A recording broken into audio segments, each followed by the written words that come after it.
Valladolid en verano. Cuando su actividad cotidiana desciende en estos meses, es momento para que los muchos turistas que la visitan encuentren en sus calles toda la historia y la cultura que han venido a buscar. Hasta ahora hemos tenido fundamentalmente un turismo de interior, un turismo que viene de alrededor, de Castilla y León por supuesto, fundamentalmente de León, también de una forma muy importante, y de Madrid. Madrid es la capital que más turistas a Valladolid llegan. Pero lo que nos ha sorprendido en el último año y medio, quizá en los últimos 2 años, es la cantidad de turista extranjero. Asia es la clave, Asia, tanto la India como China, que son países además que valoran poco el turismo de playa, son más de turismo de interior, de cultura, etcétera. Pues yo creo que ahí Valladolid tiene un campo de expansión grande y tiene mucho potencial, ¿no?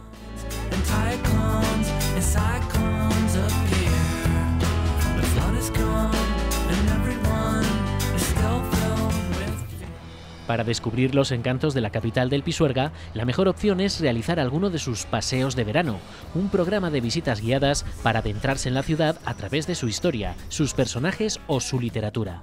Les invitamos a conocer Valladolid por medio de algunas de estas rutas.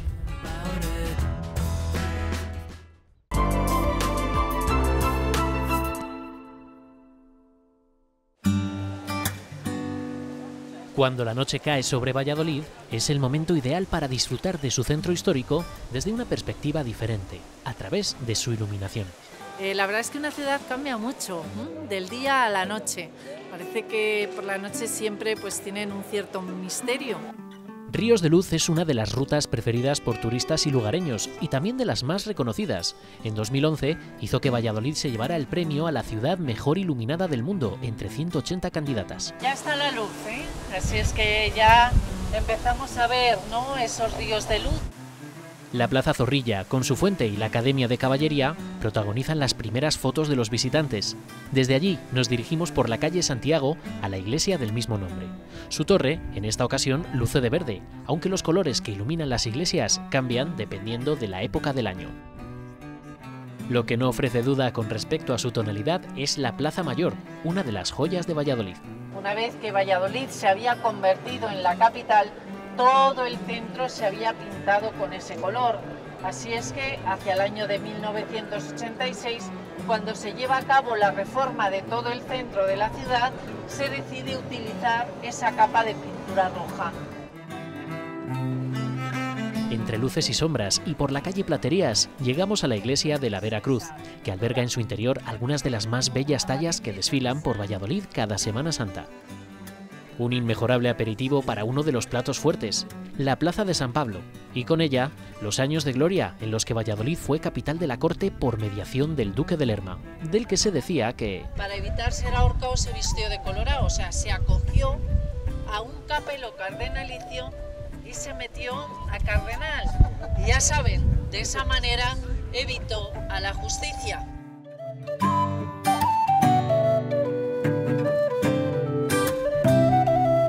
En un lateral de San Pablo nos espera el Colegio de San Gregorio, sede del Museo Nacional de Escultura. Callejeando por el meollo del casco histórico, llegaremos a la Antigua, con su torre románica del siglo XII, para terminar desembocando en la Plaza de la Universidad. Y hoy en día es Universidad de Derecho. Antes estudiábamos aquí filologías, historia del arte, historia, filosofía, pero después, ya se hizo un campus universitario que queda ya un poquito más retirado de la ciudad y el edificio se destina a estudios de Derecho. El mismísimo Cervantes escolta nuestra llegada a la Catedral Metropolitana, un proyecto que no pudo alcanzar toda su grandeza, pero que por la noche luce orgullosa sus mejores galas. Llevamos hora y media de visita y aún nos espera una de las más agradables sorpresas de Valladolid, el Pasaje Gutiérrez, con su belleza decimonónica realzada por la iluminación.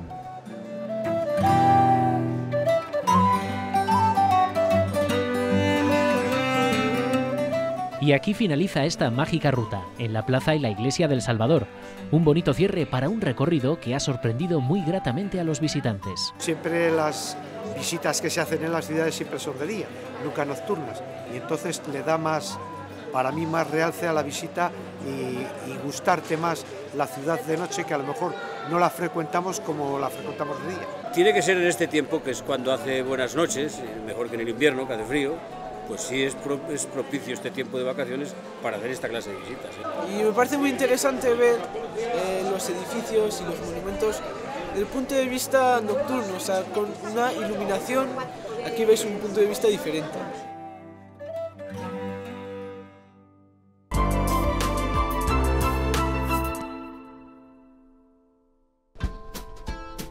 Un vehículo de 2 pisos, el de arriba al aire libre, con capacidad para 80 plazas y más alto de lo normal. Es el bus turístico de Valladolid, una buena forma de conocer la ciudad de una manera más global, pasando por parte del casco histórico, pero también por zonas menos habituales.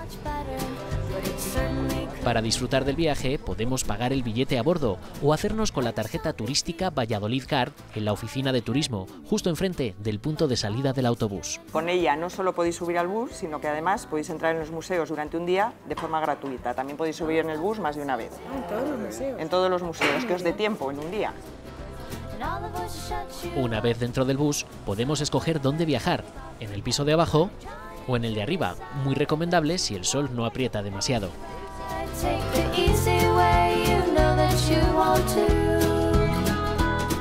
Con todo el mundo ubicado en sus asientos, arranca el viaje desde la acera de Recoletos. Cada pasajero cuenta con sus auriculares para conocer a través de la audioguía la historia de los lugares que iremos atravesando.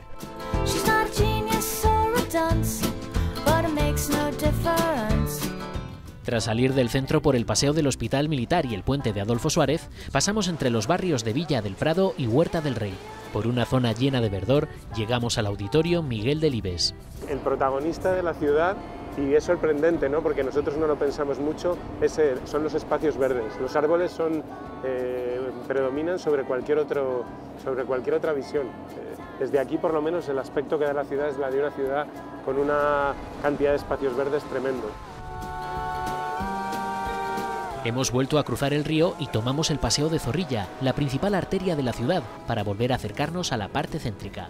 Aún con la vegetación como protagonista, por Isabel la Católica nos saluda la iglesia de San Agustín.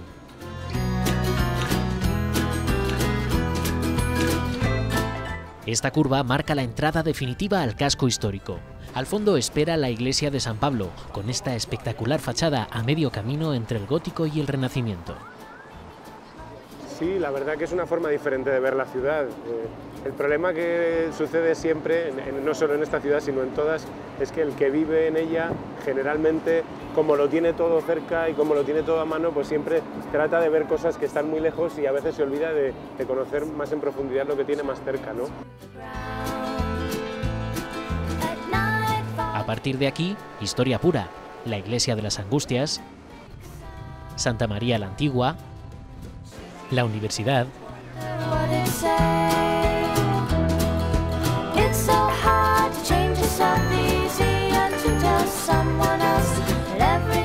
en la Plaza de España nos tomamos un respiro antes de invocar la calle Duque de la Victoria y de que aparezca ante nuestros ojos la Plaza Mayor.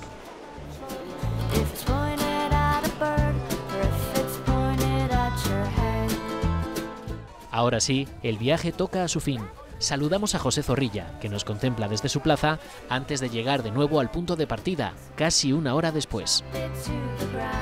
Sí, porque es verdad, vas a otra ciudad y la harías. Entonces, al final, toda la gente que viene de fuera pues es algo interesante y bonito para hacer, y dentro de Valladolid pues conoces cosas nuevas.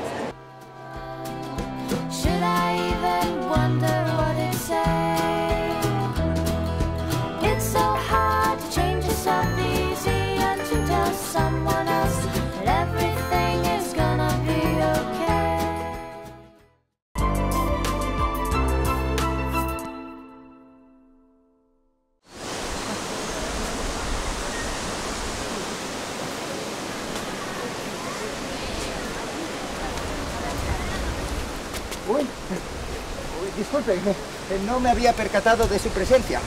¿Podrían decirme quién es ese personaje de ahí arriba? Desde luego, cualquier habitante de Valladolid podría hacerlo. Se trata de José Zorrilla, uno de los más ilustres vallisoletanos de todos los tiempos y protagonista indiscutible de esta ruta, también de este año 2017, en el que se celebra el bicentenario de su nacimiento. Acabo de llegar de Madrid. Hace pocos días fue mi onomástica y he preferido venir a la ciudad donde nací para celebrarlo. Pues la ruta consiste en descubrir la vida de Zorrilla a través de la ciudad. Entonces empezamos en la plaza de Zorrilla con su escultura y tocamos algunos lugares que verdaderamente pues estuvieron vinculados a él, o si no, a él, a su época. Una época, el siglo XIX, marcada por un movimiento tan especial como fue el romanticismo. De estos años datan edificios tan interesantes como el Palacio de Ortiz Vega, actual sede del BBVA, donde nos encontramos con más protagonistas del momento. Por ejemplo, un vendedor de periódicos. Mire que me quedan muy pocos ejemplares, son 4 reales. Mire, buen papel, buen papel. Dinero.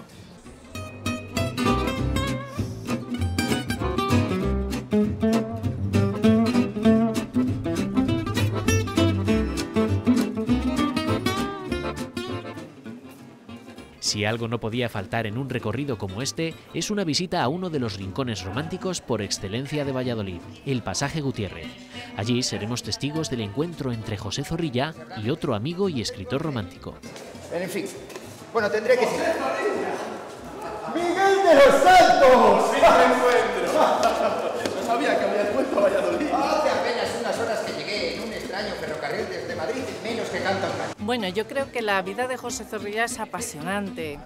Él viajó muchísimo, entonces yo estoy convencida de que él se llevó sus secretos, que él quiso hacernos partícipe de la parte que él quería a través de todo lo que eran sus escritos, pero yo sin duda alguna pienso que se llevó sus secretos, como todo el mundo los tenemos, y más un romántico.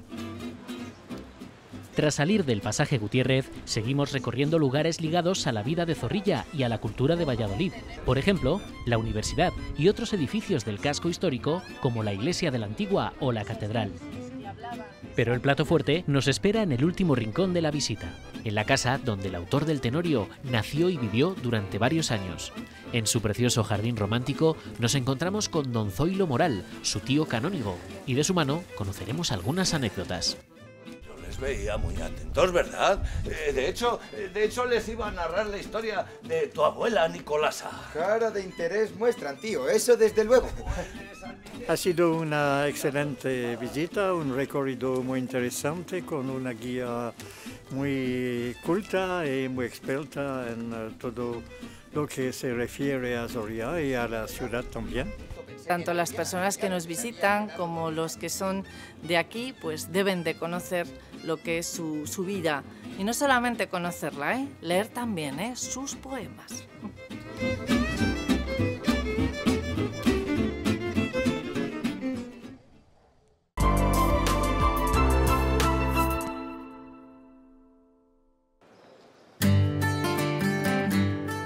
La única torre que se conserva de la Catedral de Valladolid es actualmente un mirador único y privilegiado.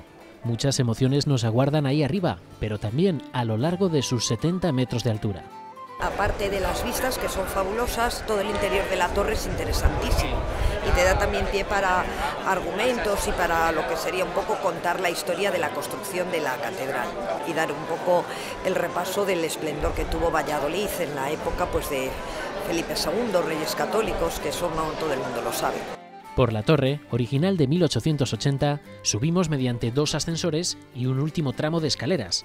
Allí conocemos el funcionamiento del reloj e incluso la historia de las campanas. Las campanas, cada una tiene su propio nombre y en la superficie de la campana viene el año en el que fueron fundidas, el nombre y el lugar de fundición.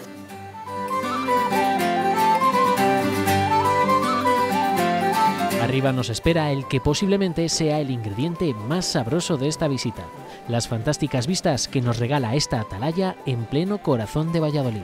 También pues otra sorpresa es ver Valladolid desde a lo alto, pues la zona también de azoteas, terrazas, que no sabes que hay tantas, un poco la distribución de la ciudad y las torres de los monumentos más importantes.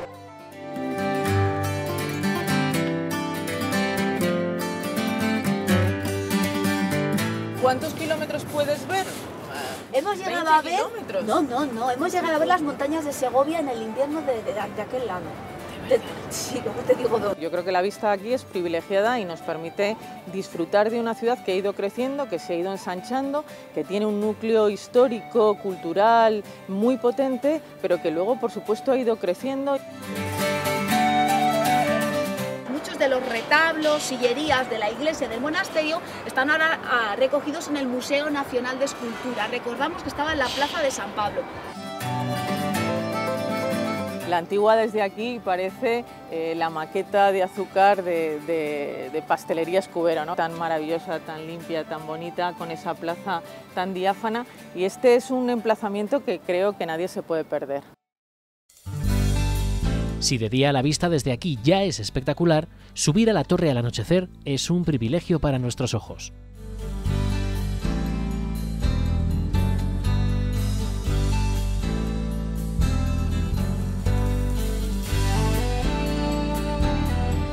El horizonte anaranjado se alía con las luces que van iluminando la ciudad para componer una postal llena de historia.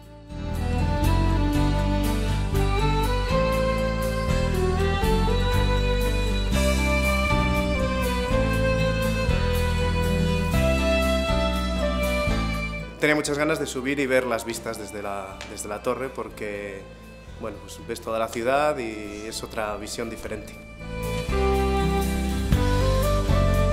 Bueno, la última vez que estuve me quedé con ganas de subir a la catedral y ya esta vez que hemos venido ya no se me escapaba.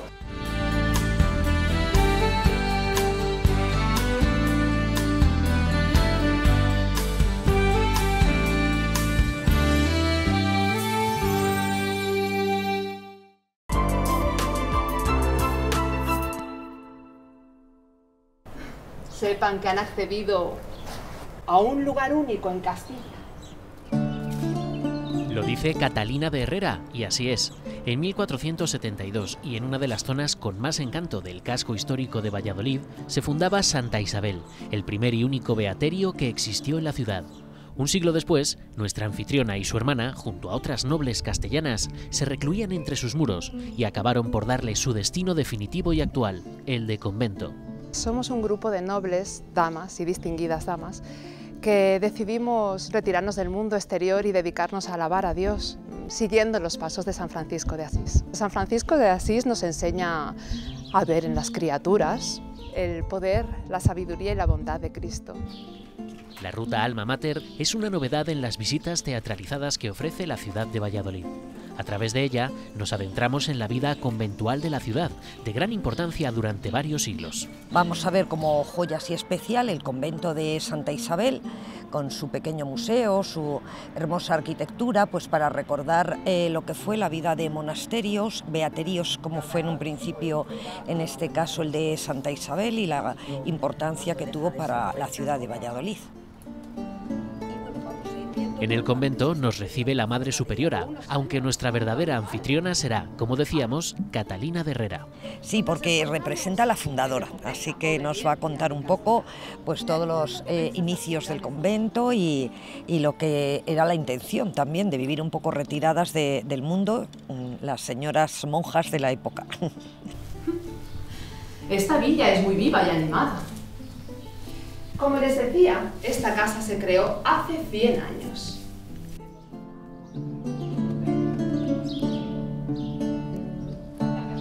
El convento es un lugar lleno de encanto, desde el claustro hasta las diferentes dependencias que vamos descubriendo poco a poco, como por ejemplo el museo.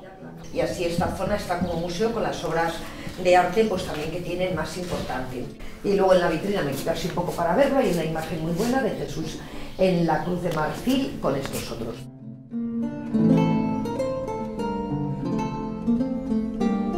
Tampoco podemos dejar de visitar la biblioteca, en cuyas estanterías reposan ejemplares con siglos de antigüedad y donde nos volvemos a encontrar con doña Catalina.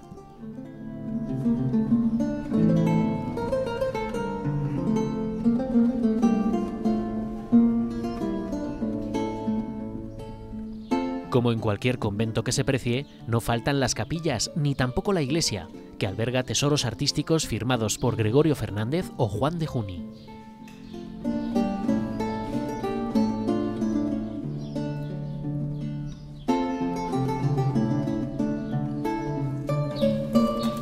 Es momento de marcharse, de despedirnos de este lugar lleno de espiritualidad y recogimiento y también de nuestra particular guía.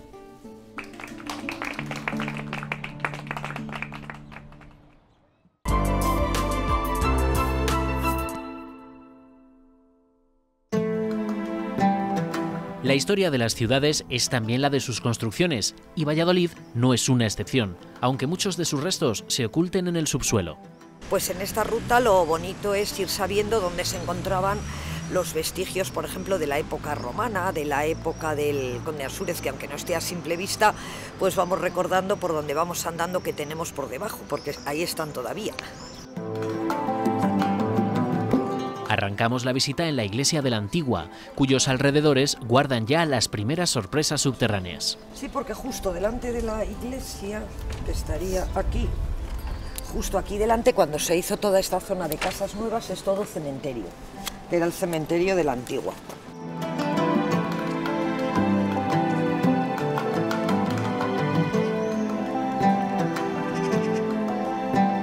Disimulados entre la Antigua y la Catedral, los restos de la vieja colegiata de Santa María la Mayor son unos grandes desconocidos incluso para los vallisoletanos. Una obra que comenzó en el siglo XI, que nunca terminó de concluirse y que a punto estuvo de desaparecer por completo si el proyecto de la Catedral Metropolitana se hubiera ejecutado en su totalidad. Y hablando de la Catedral, en ella nos adentramos. Son muchas las curiosidades que guarda este templo, entre otras, contemplar la maqueta del proyecto original de Juan de Herrera, que se quedó a medio construir, o visitar el sepulcro donde reposan los restos del fundador de la ciudad, el conde Ansúrez.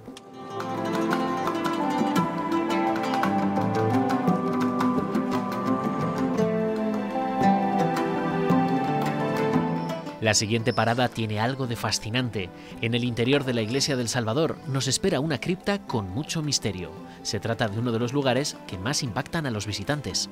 La cripta del Salvador pues da un poco de morbo, el tema de funerario, la capilla funerario, eso gusta mucho también. La presencia de estos huesos tiene una explicación que arranca en la ermita de Santa Elena, nombre del templo originalmente ubicado en este lugar. La ermita estaba rodeada por un cementerio y cuando en el siglo XIII se decidió derruirla para construir un lugar de culto con más capacidad, los cimientos se colocaron sobre el camposanto.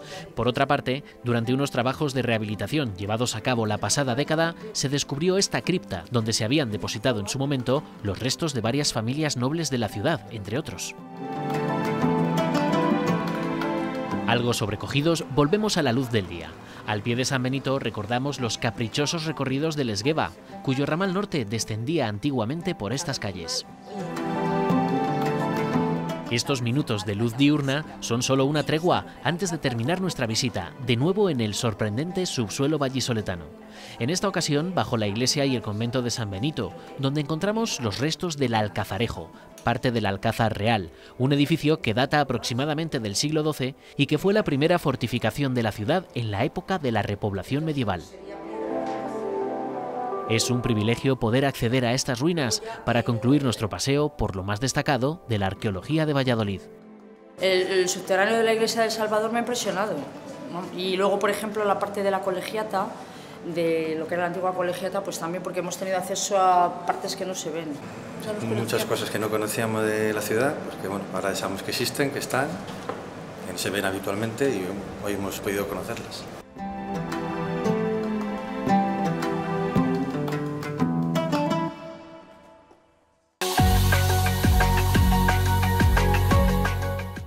Estos que hemos visto son algunos ejemplos de los paseos que nos ofrece Valladolid para descubrirla en verano. Pero la ciudad mira más allá y se atreve a llevarnos fuera de sus límites urbanos e incluso de la provincia. Por ejemplo, con una excursión hasta Cuéllar para conocer las edades del hombre. Hoy en el castillo se pide una mano, hay que celebrarlo matando un marrano. Una escapada que incluye visita teatralizada en el castillo, paso por las 3 sedes de la exposición Reconciliare, parada en Cojeces del Monte para ver su monasterio medieval y su iglesia y una cata en las bodegas Arzuaga. Sí, se está trabajando y se está trabajando cada vez mejor. Yo creo que hay una coordinación cada vez mejor, pero tenemos que intentar que el turismo enológico crezca todavía más. porque es un complemento ideal para la ciudad de Valladolid. Lo que estamos convencidos es que esa sinergia entre la provincia y la ciudad, incluso entre las distintas capitales, enriquece a Valladolid.